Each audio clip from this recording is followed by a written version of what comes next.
Let me tell you something right now, and you better listen close, because we're not just talking about defense, not just strategy, not just some missile fired off in a desert for show. No, we're talking about the moment the world blinked, and India didn't. We're talking about the split second when history was rewritten not with speeches, not with treaties, not with parades, but with precision, silence, and steel. One missile, one move. And India stood up in front of every power player on the globe and said, "We ain't waiting for your permission anymore." See, the world used to look at India and only see two things: potential and patience. They said India is a land of thinkers, not fighters. They said India is diplomatic, not dominant, and for the longest time, India played the role the West handed it. Sit in the meetings, nod at the table, stay peaceful, stay polite, and maybe, just maybe, you'll get a seat. But let me ask you something. How long do you wait before you build your own table? How long do you let the doorman decide if you're allowed into your own destiny? India stopped waiting. India stopped asking. India engineered, calculated, tested, refined, and then it launched. Not just a missile, not just a weapon, but a declaration. That one missile, the one the world didn't see coming, wasn't about war, it was about message. It was about mastery. It was about telling every single superpower, every general, every analyst on every news channel that the old India is gone. This isn't 1947. This isn't 1962. This isn't the India that folds when pressured or bows when cornered. This is the India of engineers who don't sleep, of scientists who don't stutter, of strategists who play 5 moves ahead. And you know what's crazy? They didn't just build this missile to flex. They built it in silence. While the world was busy looking east and west, worried about oil, territory, and TikTok algorithms, India was putting brains to work underground, in labs, in bunkers, in desert ranges. No hype, no headlines.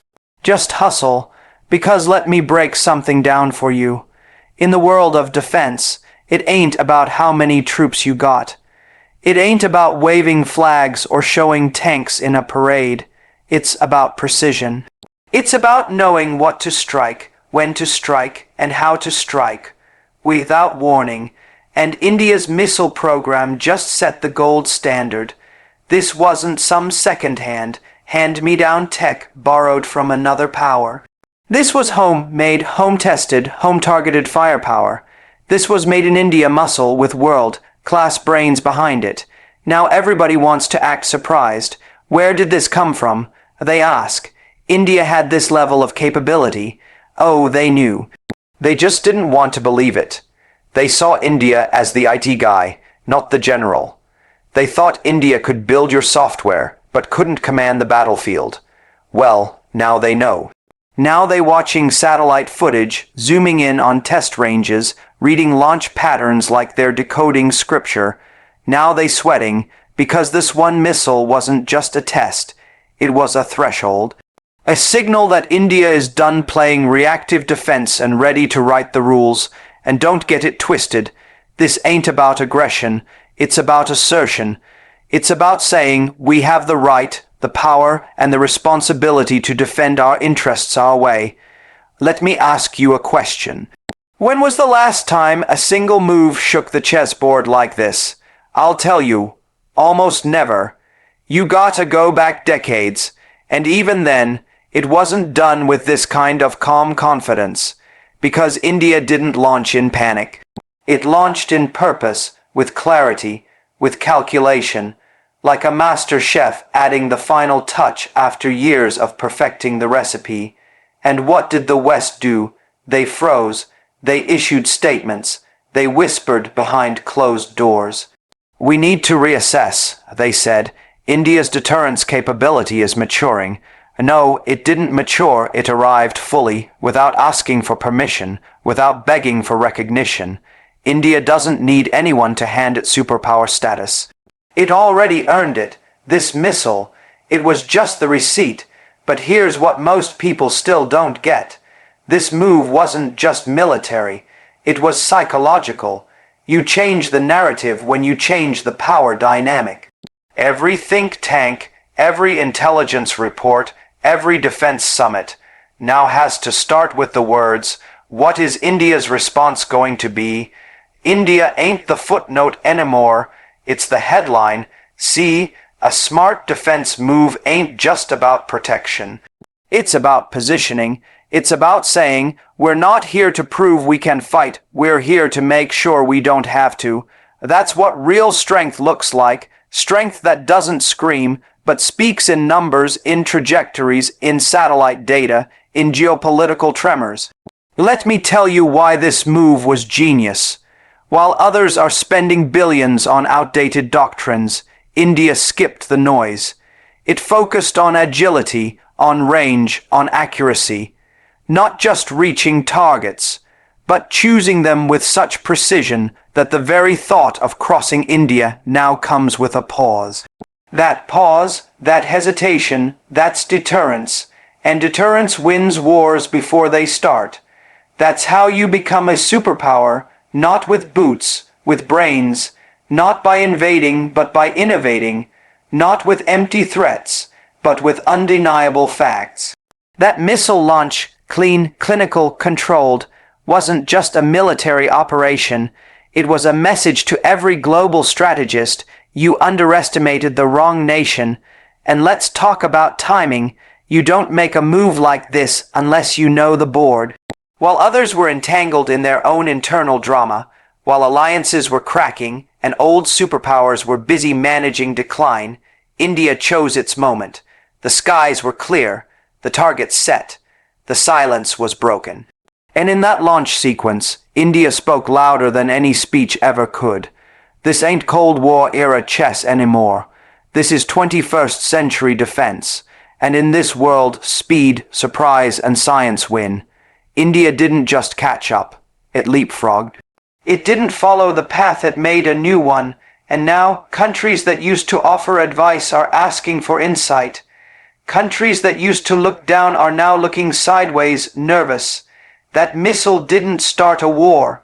It ended the idea that India was just a regional player, because now every satellite in space, every radar on land, every naval commander on the sea, they all know that one quiet launch changed the balance of perception forever.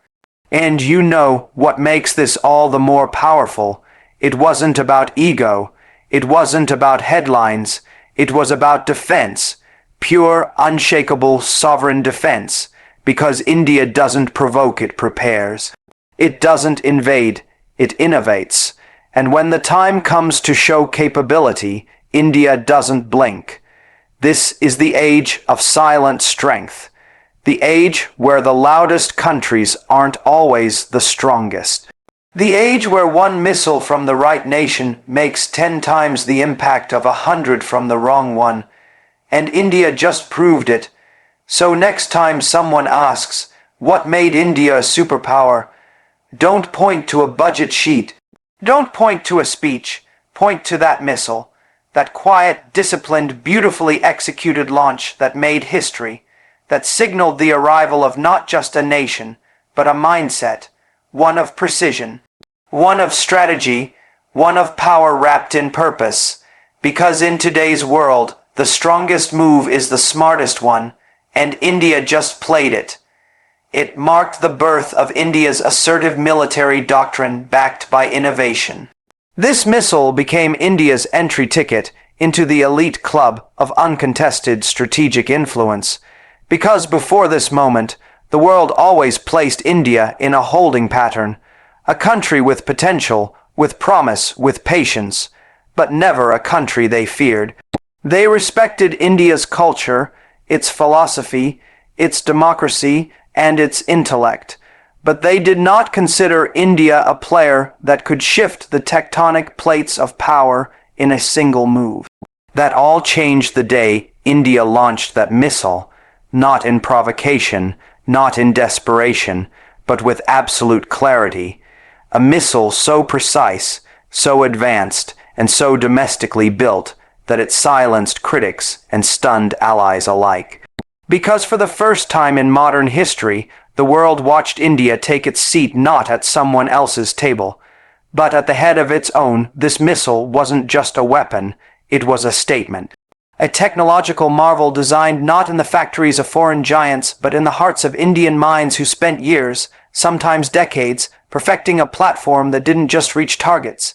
It reached the very soul of strategic deterrence. This wasn't a borrowed rocket dressed up in tricolor. This was entirely Indian in spirit, in construction, in science. It was the embodiment of a new mindset, a mindset that no longer waited for Western validation, but defined its own metrics for power. And that shift wasn't just noticed, it was felt. From Washington to Beijing, from Moscow to Tel Aviv, the message was received loud and clear. India was done being the world's passive participant. India had entered the arena where only the bold dare play, and make no mistake, entry into that club doesn't come cheap. It doesn't come with diplomacy or economic size alone. It comes with audacity, with technological breakthroughs that cannot be dismissed, with deterrence so sharp that they force adversaries to rethink aggression, with innovation so advanced that even global powers ask, how did they build that? That missile was a line in the sand, not the kind you draw with threats or words, but the kind drawn in steel, data, and undeniable proof.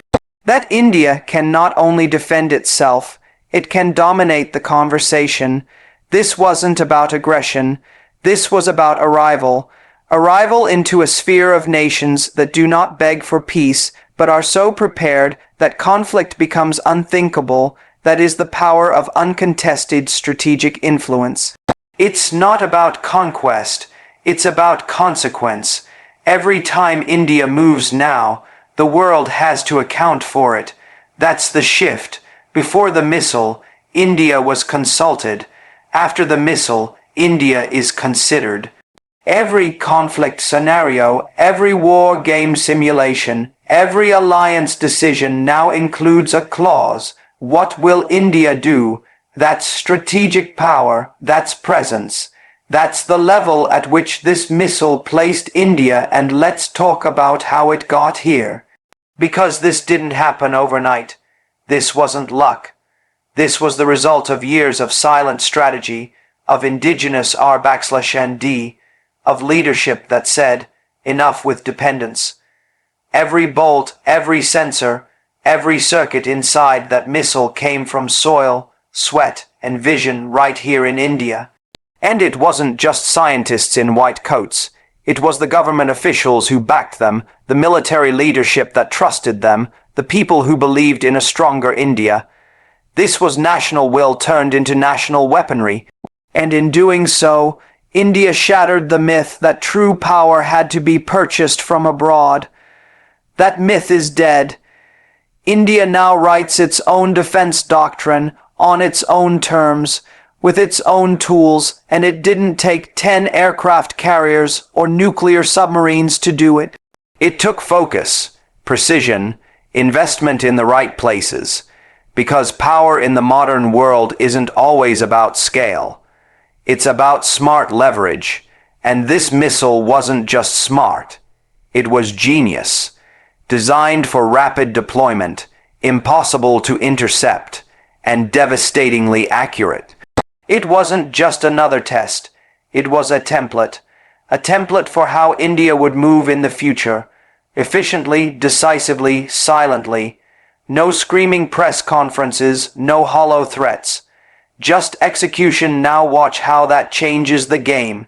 Because once you prove you can do it once, the assumption becomes, you can do it again, and that assumption is what causes deterrence.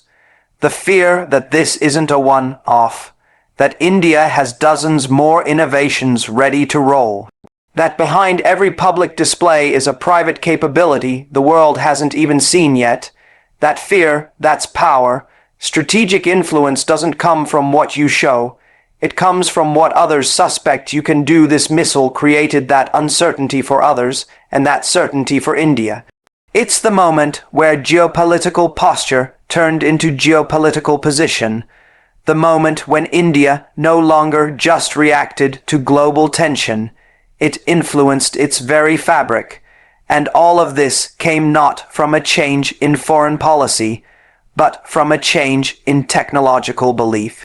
A belief that innovation is the strongest language of sovereignty, that when you build your own weapons, you don't just defend your borders, you defend your identity, because what India built that day wasn't just military hardware. It was psychological armor. For the first time, India's adversaries had to calculate twice. Risk was no longer just theoretical. It had trajectory, it had GPS coordinates, it had supersonic velocity, and it had intent. This was no longer a country with just potential. It was a country with presence. The world's most powerful radar systems, intelligence agencies, and geopolitical analysts now had to factor India in. Not as an optional variable, but as a defining constant. That missile became India's new passport in geopolitics. It opened doors, changed dialogues, demanded deference, and it didn't require an army to cross borders. It required respect to cross minds. Because real influence doesn't come from threats. It comes from preparation so complete, it makes war irrational. India now sits in that space. The space where its defense is so advanced, so independent, and so sophisticated, that its very capability becomes a diplomatic tool, and that's the beauty of it. This wasn't about conflict. It was about choice. India chose to stop being seen as a power in waiting. It chose to make its power visible, undeniable, and unforgettable. It chose not to imitate Western defense models, but to create its own. A model built on self-reliance, on stealth development, and on strategic surprise. That choice reshaped the military narrative not just in South Asia, but across continents, because this missile, this single masterpiece of Indian ingenuity, is now studied in war colleges, discussed in Pentagon briefings, and feared in hostile boardrooms. They're not just asking what it can do, they're asking what else India hasn't shown yet. That's how perception shifts. And when perception shifts, positioning changes. And when positioning changes, so does power. That's how one missile moved India from reactive defense to proactive strategy. From respected to revered, from regional to global. It wasn't about threatening anyone. It was about making everyone think twice. That's influence, that's leverage. That's what uncontested strategic power looks like. Because now, the power of that missile doesn't just rest in its fuel or speed. It rests in the minds of every leader who now knows that India is no longer asking to be counted. India is the one doing the counting, and don't forget. This came not during a war, not during a standoff, but during peace. That's the smartest time to show strength, when you don't need to, when you have nothing to prove and everything to protect. That's when the message lands the hardest, because showing power without provocation says one thing: you're ready but not reckless. You're capable but not careless. You're powerful but still principled. That missile made a statement without a single word being spoken. It drew borders in the minds of those who thought they could push India. It changed the risk calculus of rogue actors. It elevated India's defense into a psychological shield that stretches beyond borders and into negotiations, partnerships, and decisions at the highest levels. Because when one missile can do all that, it's not just a weapon. It's a message encoded in mathematics and fired with intent. That's why it marks the birth of a doctrine. Not a doctrine of old, school domination, but of sovereign strength. A doctrine that says, we will not be bullied, we will not be bought, and we will not be bypassed. We will build our own power, quietly, brilliantly, strategically, and when the time is right, we will let the world see just enough to never doubt again. And now, the world doesn't doubt. Because they saw it, they tracked it, they analyzed it, and now they know. They're no longer dealing with a developing force. They're dealing with a developed doctrine, one built on precision, autonomy, and a refusal to be underestimated ever again. That doctrine was born the day India launched that missile. That missile was India's voice in a conversation that had too long excluded it. That missile said, India is here, and India is leading from the front.